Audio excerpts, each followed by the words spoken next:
ಈ ಸಿನಿಮಾದಲ್ಲಿ ಮತ್ತೊಂದು ತುಂಬಾ ಇಷ್ಟ ಆಗೋದು ಸೋಷಿಯಲ್ ಮೆಸೇಜ್ ತುಂಬಾ ಕೊಟ್ಟಿದ್ದೀರಾ. ಸೀಟ್ ಬೆಲ್ಟ್ ಹಾಕೊಳ್ಳೋದಾಗಿರ್ಬೋದು, ಹಾಗೆ ಅಪ್ಪು ಸರ್ ದೊಡ್ಡ ಬ್ಯಾನರ್ ಹಾಕ್ಬಿಟ್ಟು ರ್ಯಾಗಿಂಗ್ ಮಾಡಬಾರ್ದು ಕಾಲೇಜಲ್ಲಿ ಅಂತ ಹೇಳೋದಾಗಿರ್ಬೋದು. ಯಾವ ರೀತಿಯಾಗಿ ಇದೆಲ್ಲ ಐಡಿಯಾ ಮಾಡಿದ್ರಿ?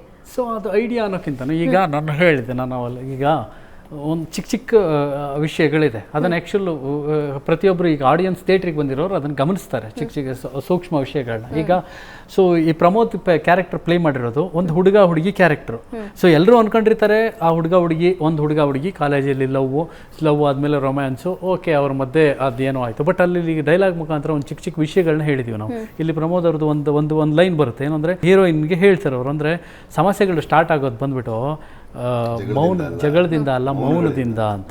ಓಕೆನಾ? ಅಂದರೆ ಸೊ ಕಂಪ್ಲೀಟ್ಲಿ ಇವತ್ತಿನ ಜನ್ರೇಷನ್ ಬಂದ್ಬಿಟ್ಟು ನಿಮಗೆ ಓಕೆ, ಒಬ್ಬ ಮದುವೆ ಒಂದು ಹುಡುಗ ಒಂದು ಹುಡುಗಿ ಲವ್ ಮಾಡಿರ್ತಾರೆ, ಹುಡುಗಿ ಬಂದ್ಬಿಟ್ಟು ಒಂದು ಸೈಡಲ್ಲಿ ಸುಮ್ಮನೆ ಕೂತ್ಕೊಂಡಿದ್ದಾಳೆ ಅಂತ ಹೇಳಿದ್ರೆ ಅಲ್ಲಿ ಹುಡುಗ ಅರ್ಥ ಮಾಡ್ಕೊಳ್ಬೇಕು, ಅಲ್ಲ ಪ್ರತಿಯೊಬ್ಬರು ಅರ್ಥ ಮಾಡ್ಕೊಳ್ತಾರೆ ಇಲ್ಲೇನೋ ಸಮಸ್ಯೆ ಇದೆ ಅಂತ ಹೇಳ್ಬಿಟ್ಟು. ಓಕೆನಾ? ಮಾತಾಡಿದ್ರೆ ಮಾತಿನಿಂದ ಸಮಸ್ಯೆ ಬರಲ್ಲ, ಮೌನದಿಂದನೇ ಸಮಸ್ಯೆ ಸಮಸ್ಯೆ. ಈಗ ಸಂಜೆ ಮನೆಗೆ ಹೋಗ್ತಾನೆ, ಮನೆಗೆ ಹೋದ ತಕ್ಷಣ ಹೆಂಡತಿ ಏನಾದರೂ ಸುಮ್ಮನೆ ಸೈಲೆಂಟಾಗಿ ಸುಮ್ಮನೆ ಕೂತಿದ್ದಾಳೆ ಅಂದ್ರೆ ಎಲ್ಲ ಅರ್ಥ ಮಾಡ್ಕೊಳ್ಬೇಕು ಇಲ್ಲೇನೋ ಸಮಸ್ಯೆ ಇದೆ. ಅಂದ್ರೆ ಈಗ ಮಾತು ಬೆಳ್ಳಿ ಮೌನ ಬಂಗಾರ ಅಲ್ವೇ ಅಲ್ಲ.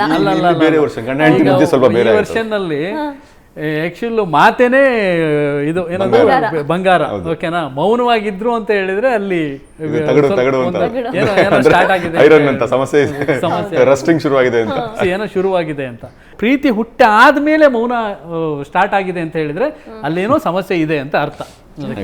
ಪ್ರಮೋದ್ ಅವರಿಗೆ ಸಿನಿಮಾದಲ್ಲಿ ರೊಮ್ಯಾನ್ಸ್ ಇದೆ, ಹಾಗೆ ಲವ್ ಇದೆ, ಫೈಟಿಂಗ್ ಇದೆ ಅಂತ ಹೇಳಿದ್ಕೆ ನೀವು ಒಪ್ಕೊಂಡ್ರಾ, ಅಥವಾ ಡ್ಯಾನ್ಸ್ ಇರಲ್ಲ ಅಂತ ಹೇಳಿದಕ್ಕೆ ಒಪ್ಕೊಂಡ್ರಾ? ಅದ್ರ ಬಗ್ಗೆ ಬೇಜಾರಿದೆ ನನಗೆ.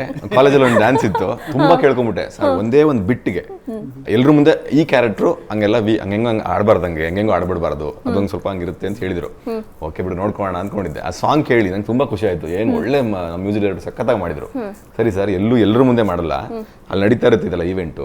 ಇವನು ಮತ್ತೆ ಇವ್ನು ಹುಡುಗರು ಮೇಲ್ಗಡೆ ಕಾರಿಡಾರ್ ಅಲ್ಲಿ ಒಂದೇ ಒಂದು ಸ್ಟೆಪ್ ಮಾಡ್ಕೊಂಡ್ಬಿಡ್ತೀನಿ ಅಂತ ಹೇಳಿದೆ. ಅಲ್ಲಿ ಒಳ್ಳೆ ಟಪ್ಪಂಗುಚ್ಚೆ ಇತ್ತು, ಅದಕ್ಕೂ ಬಿಡ್ಲಿಲ್ಲ ಡೈರೆಕ್ಟರ್.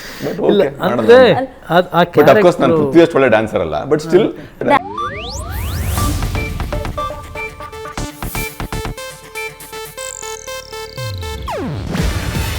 ಇದು ಏಷ್ಯಾನೆಟ್ ನ್ಯೂಸ್ ನೆಟ್ವರ್ಕ್ ಪ್ರಸ್ತುತಿ.